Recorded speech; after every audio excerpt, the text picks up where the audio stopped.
Pushkin.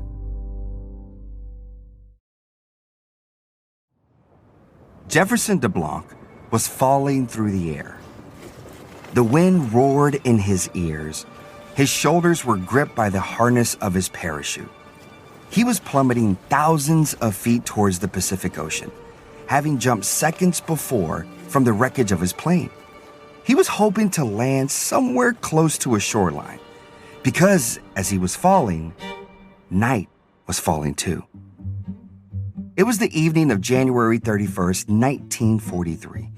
Jeff was a Marine Corps fighter pilot, and for the past hour, he had been battling Japanese warplanes in the skies over the Solomon Islands, weaving in and out of enemy fighters, dodging bullets, firing in return, and watching his good friend, his wingman, get blown out of the air. Jeff himself had shot down several enemy planes. He had looked directly in the eyes of one of the men he had killed right before the man's plane exploded. And then Jeff's own plane had been shot to bits. The engine caught fire, and the plane fell apart around him, not in minutes, but in seconds. As Jeff scrambled onto the wing and pulled the ripcord of his parachute, he knew that falling through the sky was the best of a bunch of bad outcomes, because there was no chance he survived in his plane. But there was a chance he could survive the fall. A slim one, maybe. The water was filled with sharks. And even if he managed to get to land, the islands below him were occupied by the Japanese military. He had seen their bases from the sky. If he survived the swim, and that was a big if, he would be stranded deep in enemy territory. But his current predicament was the direct result of two very specific decisions he had made, one at the start of the battle and one at the end. But both were the same: to stay and fight.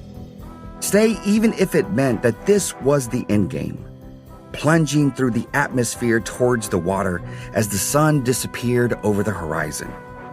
Jeff DeBlanc was 21 years old, and somehow he was incredibly calm, convinced that he wasn't going to die, but how he would survive would be another story entirely.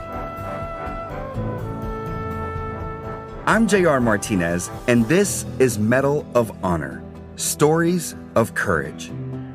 The Medal of Honor is the highest military decoration in the United States, awarded for gallantry and bravery in combat at the risk of life above and beyond the call of duty. Each candidate must be approved all the way up the chain of command, from the supervisory officer in the field to the White House. This show is about those heroes, what they did, what it meant, and what their stories tell us about the nature of courage and sacrifice. Jeff DeBlanc's story is about long odds, some of the longest I have ever heard, but that's not the reason I love it. Jeff's story is incredible because it gets to something that's at the very heart of the Medal of Honor, a key to answering the question: why, in the name of protecting others, do some people knowingly do things that might kill them? To Jeff, the answer was clear. It was because he felt accountable, not to his country or his comrades or a higher power. He was accountable to himself.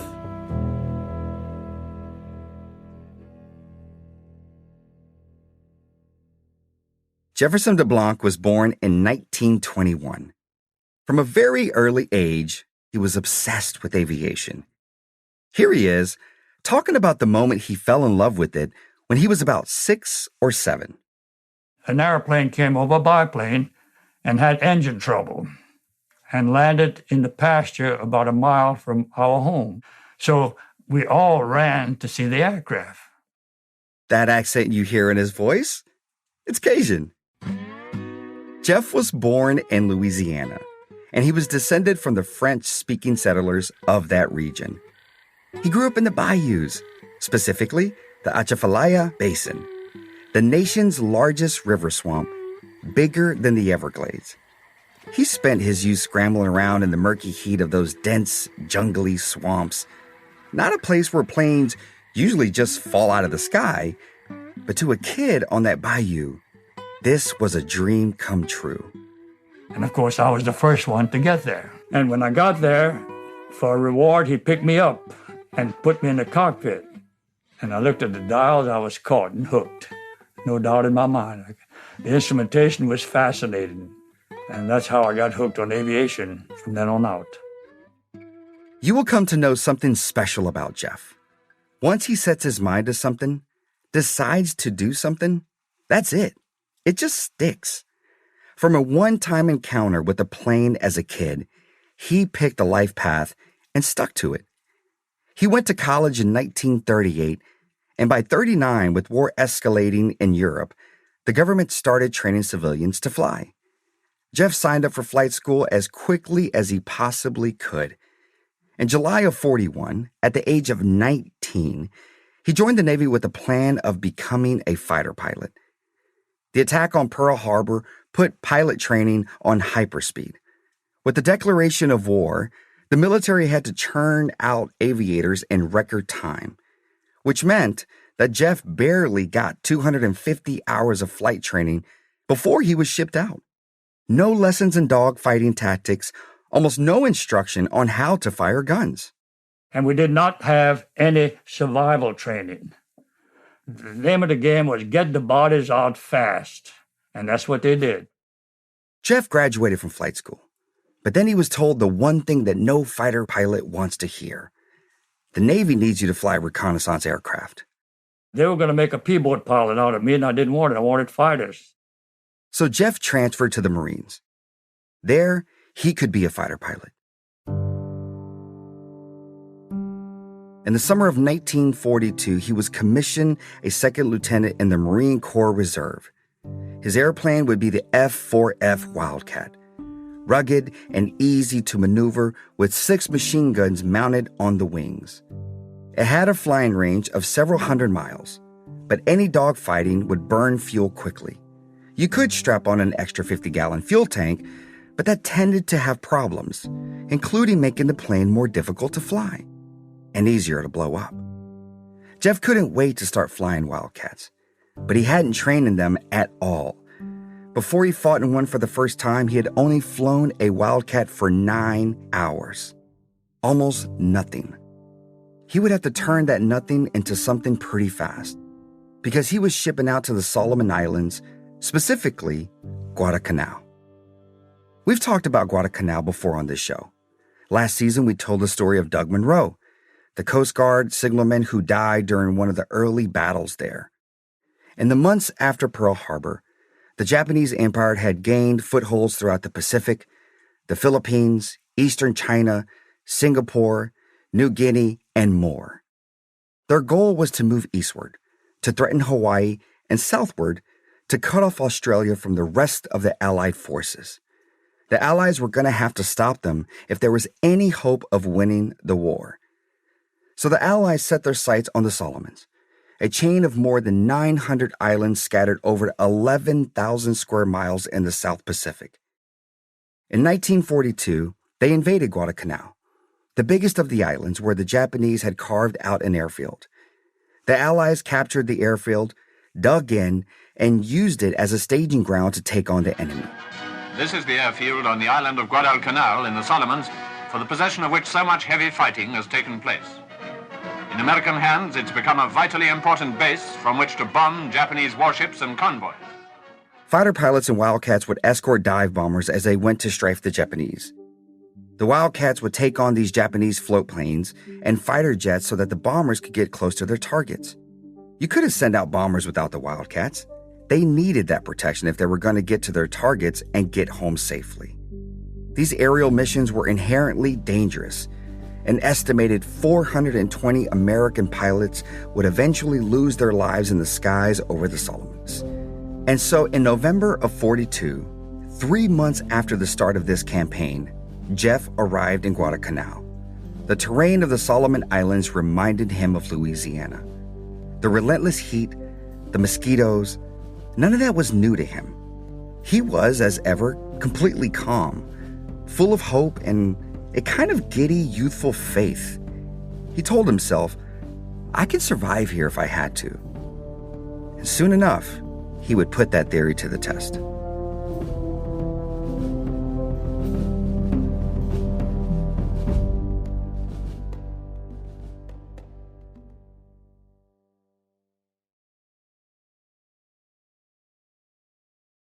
The months passed and the Battle of Guadalcanal ground on.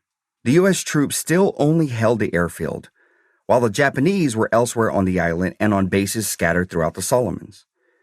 Both sides had lost thousands of men, and yet as the years slowly turned to 1943, it seemed that neither would budge. On the afternoon of January 31st, Jeff was given a mission. Word came down from Fighter Command that a Japanese invasion fleet was coming down with ships to probably reinforce Guadalcanal for the final fight. So they scrambled us 8 fighter pilots to go up there to escort 12 dive bombers to hit Japanese destroyers and ships that were in the Colombangara area and Velo Lavello, 250 miles out. Now that's beyond the range of the Wildcat. So we had to strap on a wing tank of 50 gallons to make it. That 50-gallon tank of fuel was going to be the difference between the fighter pilots making it all the way out to the fight and back to the base, or potentially having to bail out of their aircraft somewhere over the ocean, fuel tanks on empty. But it was also a liability. Jeff, as usual, was unfazed. He strapped on a watch he had just bought on leave a few weeks before. It was already a prized possession. He was really proud of it and curious to see how it would do in the altitude. He climbed into his plane and fired up the engine. The 8 fighters and 12 bombers set out. Jeff was in the lead. It was 3 p.m. when they took to the skies. Fairly shortly, Jeff realized that things were going sideways. And it was about 100 miles out.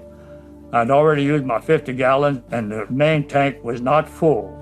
I was using gas like mad. There was a leak somewhere. I don't know where it was, but I knew that I would never make it back. Something was up with the tank, and not just his. He watched as 2 of the other fighter pilots peeled off and returned to base.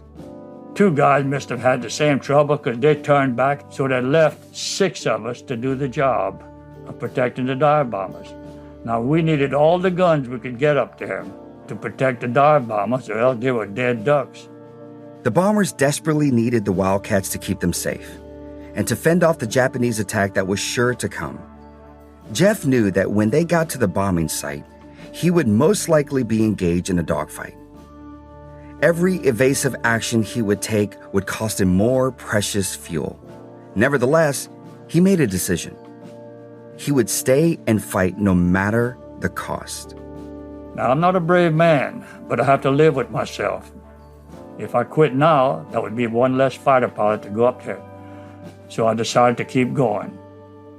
As the convoy reached the target area, the dive bombers descended, circling for marks.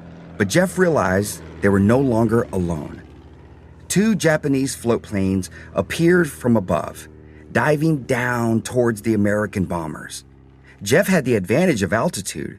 He saw them, but they didn't see him. He lowered his Wildcat and got the rear float plane in his sights.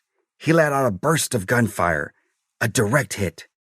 He watched as the aircraft went into a spiral and exploded. Then he settled behind the next one, right in the Japanese pilot's blind spot. He opened fire again. The float plane climbed into the sky and shattered into a flash of light. Jeff and his wingman, Sergeant James Felton, climbed higher, searching for a safer altitude. But then they saw it. A swarm of Japanese fighter planes heading straight for them. Jeff swung his Wildcat below the group of enemy planes, shooting at the lead fighter. That plane caught fire, but escaped. Another Japanese pilot spiraled up from the pack, trying to figure out what was happening. Jeff followed. Right on his tail, he got the fighter in his sights and picked it off. But now he and Felton had the attention of the whole group of Japanese pilots. They were completely outnumbered. So the 2 Americans turned their Wildcats towards each other, weaving back and forth, covering each other's tails.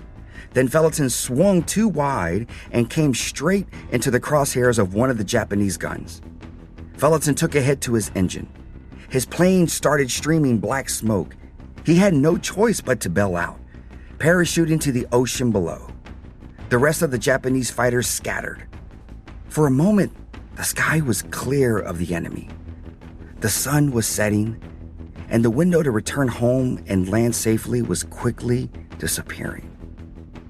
The American dive bombers assembled in formation. They had done their job. It was time to return to base. Jeff glanced at his fuel gauge, and what he saw made his stomach turn. The dogfight had depleted his fuel even further. But he might have enough to make it close to Guadalcanal, close to where someone could find him, rescue him, if he had to bail out. He was ready to head back when he noticed something out of the corner of his eye.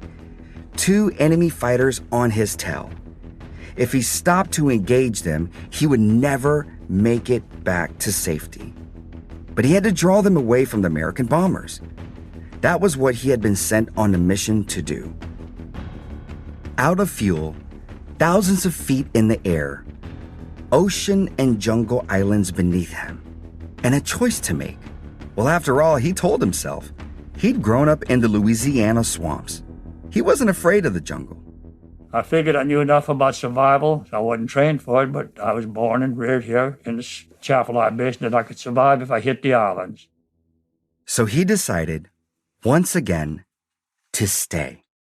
He watched as the American bombers disappeared over the horizon, to Guadalcanal and safety.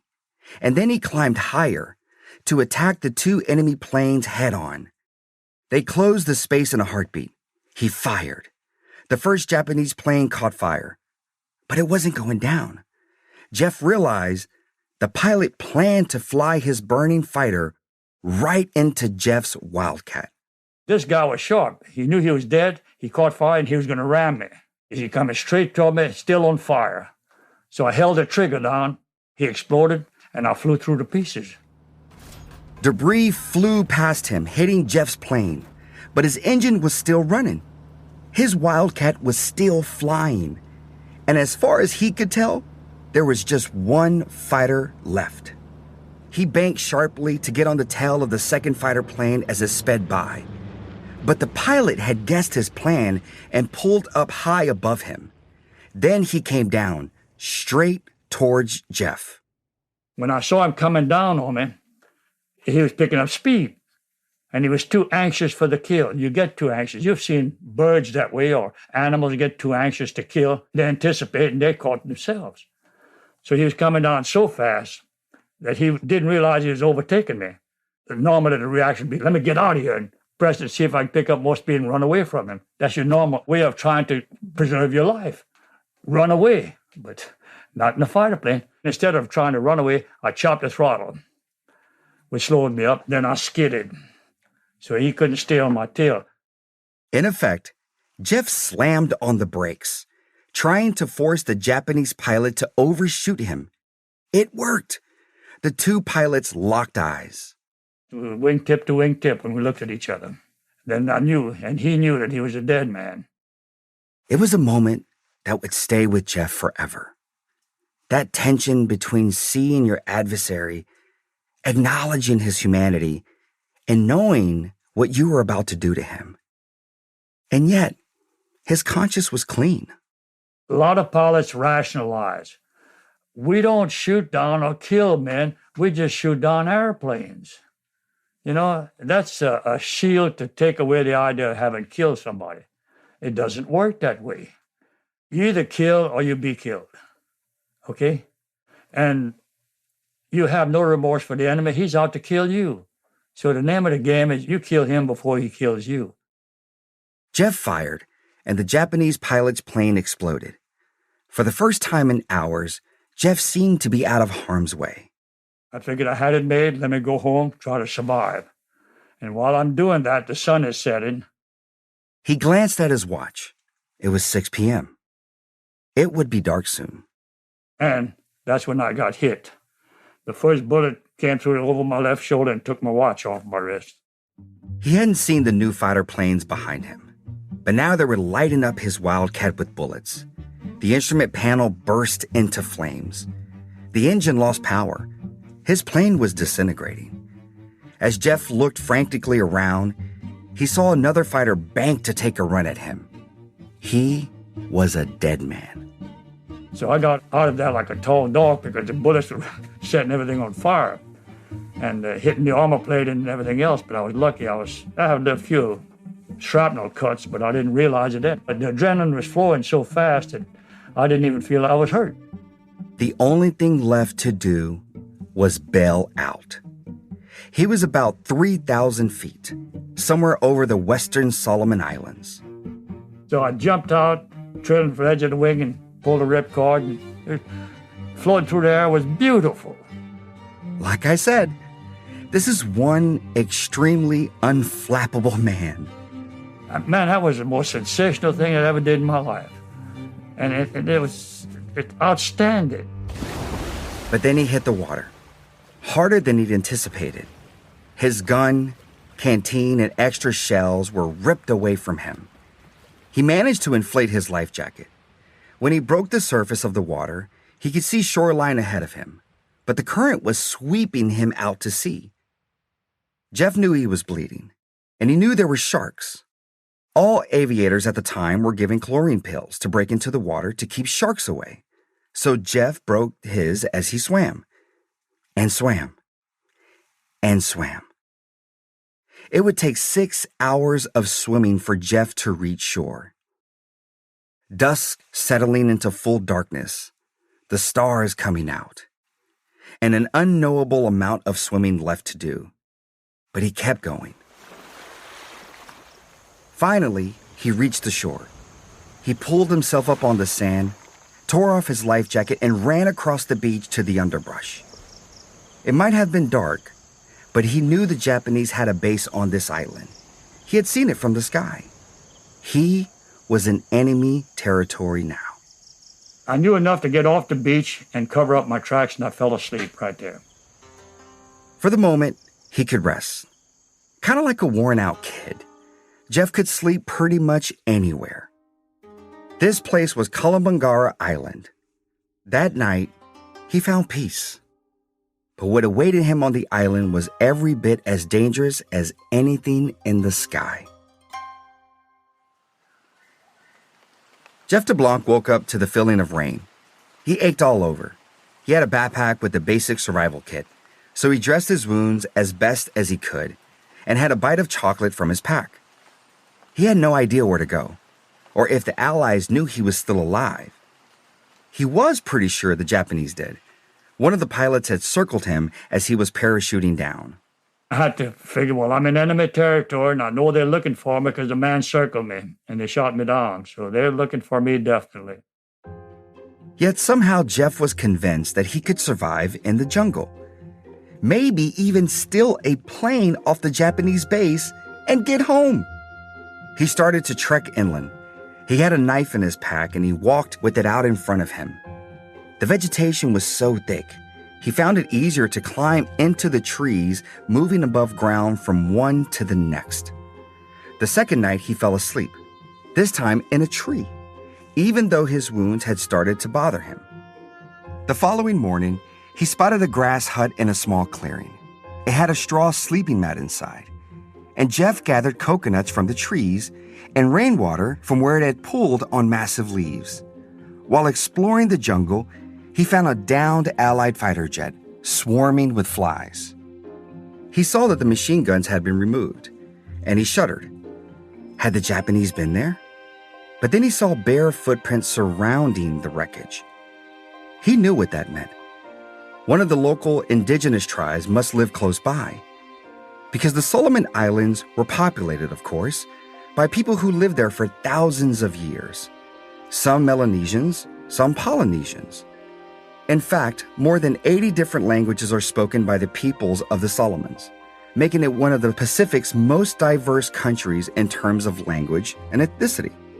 Jeff had known he wasn't alone. Not really, but he didn't know if these islanders would be happy to see him. He didn't count on it. He gauged his safety by listening to the birds outside his hut. As long as they were singing, he told himself, he was alone. If the birds are singing, everything is right. I know that from the swamps. It's all over the world that way. The birds are singing, fine. He spent a night in the little hut, and then another and another, listening to the bird song, tending to his wounds, staying his same hopeful self. And then he woke one morning and sensed something had shifted. The birds stopped singing. What does that tell you? It tells you you're in trouble. Something is out there. He grabbed his knife and walked to the door of the hut. A young islander stood there, about 5'2". He was grinning. Now, why should he be grinning? I'm taller than he is. I have a knife. He has a machete. I can throw a knife. I have to fight him hand to hand. But there's some reason for him to be grinning. And when I stepped out that hut, 4 or 5 others were right there with machetes. Oh, Jeff thought. That's why he was grinning. Jeff was totally outnumbered. He dropped his knife. But he wasn't exactly stressed. He wasn't an anxious guy. Just in his 21-year-old, not particularly sophisticated way, he was a little worried that they might eat him. I could see myself in the pot. Yeah, right. The men moved Jeff through the jungle to the water's edge. An outrigger canoe was waiting there, and they motioned for him to get inside. When they put me in the 12-man outrigger, then I knew they were going to trade me to the Japanese because they weren't friendly. They punched me, and if I'd moved, they'd stick me with a knife, which means don't move. And I got the message in a hurry. They paddled along the shoreline for hours. Towards a village? Towards the Japanese base? Jeff had no way of knowing. Finally, they stopped and motioned Jeff out of the canoe. He followed them to a village, where they put him in a bamboo cage with 2 guards set outside. Jeff waited. Even to unflappable Jeff, this was starting to seem pretty bad. Then 6 more islanders entered the village. One of them was carrying a sack. When he walked into that compound, you could tell he had authority. He had a 10-pound sack of rice, which he put down at the feet of the men who held me. They let me go, and I quickly joined him, and we all took off, heading out of the jungles towards another village. Jeff wasn't sure what was happening, but he knew one thing. He had been traded for a sack of rice. When he threw that 10-pound sack of rice down, I knew exactly how much I'm worth. A 10-pound sack of rice, that's the value of my life. The new group of men walked for an hour without exchanging a word. And then the leader turned to Jeff and spoke to him in Pidgin, a dialect close enough to English that Jeff could understand. They weren't taking Jeff to be sold to the Japanese, he said. They were rescuing him. Unbeknownst to Jeff, a network of coast watchers had been hunting for him every bit as hard as the Japanese had. The coast watchers were largely British and Australian men, mostly civilians who had stayed in the Solomons after the Japanese invasion. Now they worked as Allied spies, hiding in the jungles to report on enemy activities. Islanders had been helping the Allied forces since the start of the war as well, working as guides, providing valuable intelligence, leading down pilots like Jeff through the jungle to safety, often passing within inches of the enemy. They were the primary communication link between the coast watchers. They were also targets of the Japanese. That was the reason Jeff had been kept in a cage in that first village. Japanese planes had circled each village. They were looking for me. And they would see a white man in the village, they'd strafe the village and bomb it, regardless of the natives. That man who had traded Jeff for the sack of rice was named Ati Ludukolo. He was tasked with bringing Jeff miles across the Kalabangara Island, across the sea, and onto the next largest island, which was called Vela La Vela. From there, they could arrange for the Allies to pick Jeff up. But they would have to get there first. So we went to another village, and I was a chief there. I'm stripped to the waist and everything else. I have my Marine Corps buckle there. The chief grabs my buckle. The intelligence officer said, if any native takes something from you, you take something from them. It's protocol. When he grabbed that buckle, I grabbed that spear that he had. We traded, in other words.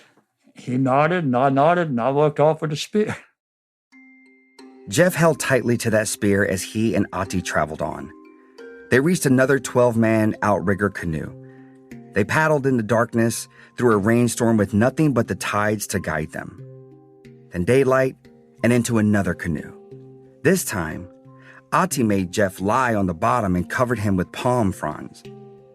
Being spotted by the Japanese would have meant death to them all. They paddled on, swiftly, quietly, until finally they reached Vela La Vela. So they took the palm fronds off of me. Jeff blinked and looked out from the canoe. I see a big red barn, and I see a white man coming down with 3 natives. And he spoke Oxford English and said to me, Lieutenant DeBlanc. And he didn't miss it at DeBlanc or this or that. He came out in perfect French. It was Reverend A.W.E. Sylvester, a New Zealand missionary who had refused to evacuate the islands after the Japanese invasion. He was a coast watcher too. That's how he knew who Jeff was. In fact, Sylvester himself had only survived the Japanese invasion because the Solomon Islanders had led him to safety, just as they had helped Jeff and the other stranded allies. Here's Sylvester speaking to an interviewer about it back in 1945. I certainly owe my life to the natives. One of my native teachers came and gave me the warning, and all my decisions regarding evacuation were made on their information. We never made a mistake. Through the services of the natives, the total number of people we evacuated were 254 from our island. Jeff couldn't have known it, but his route from Ati to Sylvester to safety was one that the Coast Watchers and the Islanders had been perfecting for months. He had fallen into just the right place. Sylvester welcomed Jeff into his home, where Jeff, unsurprisingly, slept like a log. He also got a piece of welcome news. His wingman, Felaton, had survived as well. Wounded, ribs broken, but alive. The following day was a Sunday, and the men were having a leisurely British cup of tea when an Islander ran up and whispered something into Sylvester's ear. The minister put down his teacup. He said, well, we'll have to have Mass now, and then after Mass, you're going to have to leave. I said, why? He said, the Japanese are coming in. He said, I know you're Catholic, and this is a Church of England, which is not the same denomination, Protestant, but I said, please, I'll be on the first seat in the first row. And so, in the middle of the jungle with the Japanese on their way, the group gathered and prayed. Then Jeff, Ati, and a few other islanders booked it out. They wound up trekking for miles, finally reaching the village where Felaton had been hidden. Safety started to feel closer, but the 2 Marines would have to wait until an American rescue mission could be organized to take them back to Guadalcanal. 2 Coast Watchers invited Jeff to hike to their secret outpost in the mountains, where he saw Japanese planes take off and land from nearby bases. Only then did he understand the extraordinary work these hidden Allied spies had done, and what risks they had taken to save Americans whenever they fell. On February 12, 1943, 3 days before Jeff's 22nd birthday, planes left Guadalcanal to pick up Jeff and his wingman. They were taken offshore in a canoe. Ati rode with them, safeguarding them until the end. The rescue plane landed, escorted by fighter pilots, within sight of 3 Japanese airfields. They picked us up on the run. Ati was the one who brought me back through the P-boat. It's made to land on the water to pick up things. So they landed on the water, but they didn't cut the engines. I threw my spear in there first and then jumped in after them. The men on board had risked their lives to get Jeff and Felaton, just as Ati had. The P-boat took off, headed to Guadalcanal, and Jeff finally exhaled. I knew I was safe. He had lived with this decision to not turn back, to stay and fight. And he had also lived.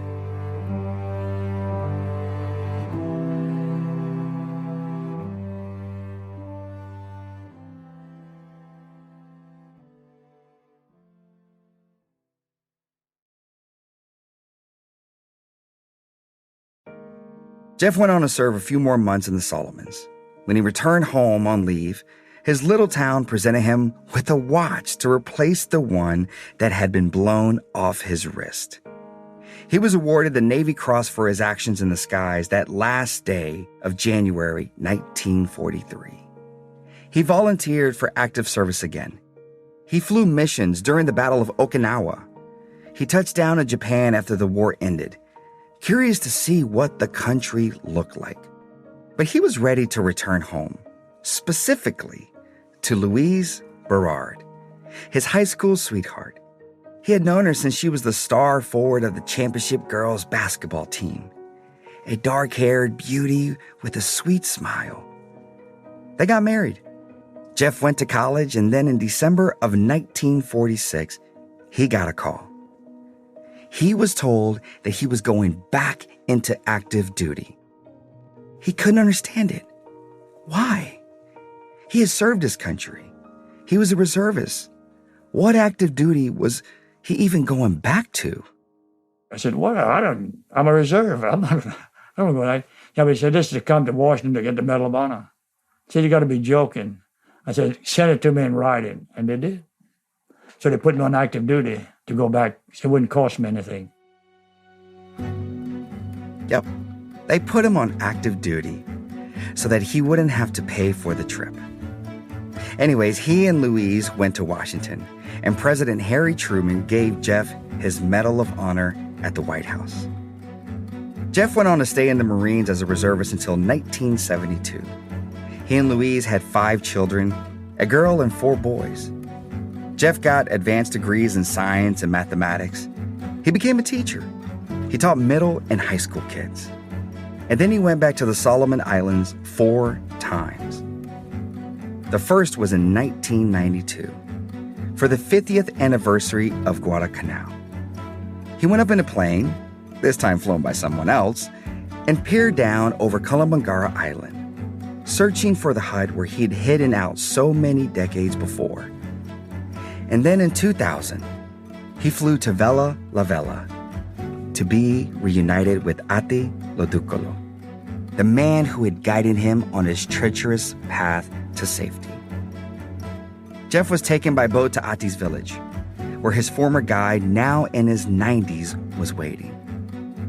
The two hugged. They ate dinner together. They exchanged gifts.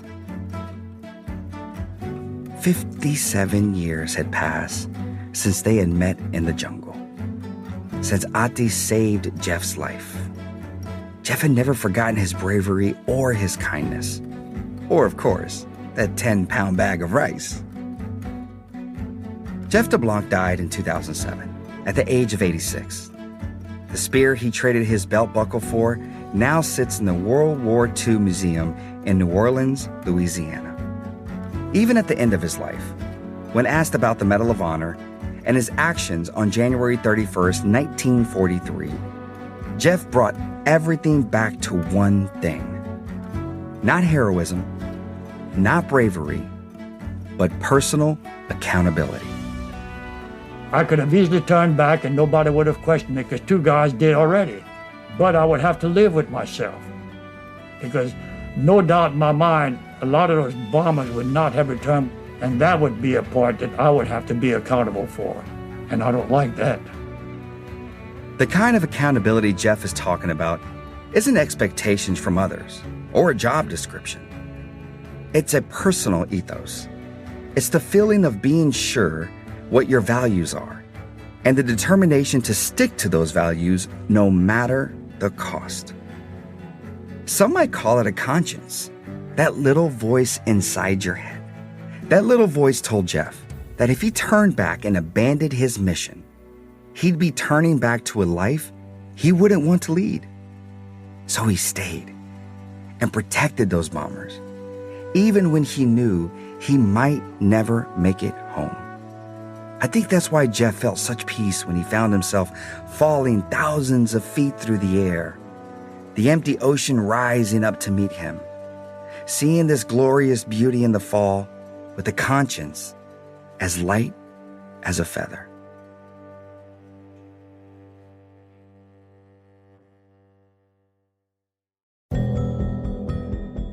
Medal of Honor, Stories of Courage is written by Meredith Rollins and produced by Meredith Rollins, Jess Shane, and Suzanne Gabber. Our editor is Ben Nadav Hafri. Sound design and additional music by Jake Gorski. Our executive producer is Constanza Gallardo. Fact-checking by Arthur Gompertz. Original music by Eric Phillips. The rest of the team includes Carl Cadle, Greta Cohn, Christina Sullivan, Sarah Nix, Nicole Oppendosh, Eric Sandler, Morgan Ratner, Jordan McMillan, Kira Posey, Owen Miller, Amy Hagerdorn, and Jake Flanagan. Special thanks to the series creator Dan McGinn, to the Congressional Medal of Honor Society, and to Inja Taunga, the audiovisual archive of Aotearoa, New Zealand. If you want to learn more about this story, take a look at our show notes, where we have some of the resources we used to put together this episode, including a book by the man himself, Jefferson DeBlanc. We also want to hear from you. Send us your personal story of courage or highlight someone else's bravery. Email us at medalofhonor@pushkin.fm. You might hear your stories on future episodes of Medal of Honor or see them on our social channels at Pushkin Pods. I'm your host, J.R. Martinez.